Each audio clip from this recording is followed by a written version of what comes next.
kelindi mana shunaqa qiynalsa, ha endi kelindi kuni keyin, hech qanaqangi keyin emas, kelindi kuni.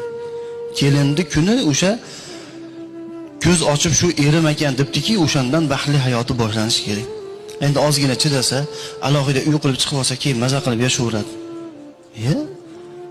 Ayol kishi azob ko'rish uchun bu dunyoga keldi, azizlar. Shariatda qanaqa buyurilgan? Dinimiz qanaqa buyurgan? Rasululloh alayhisolatu vassalom ayollariga qanaqa munosabatda bo'lganlar? Sarvara koinot marhamat qilmadilarmi? Khayrukum li ahlihi deb.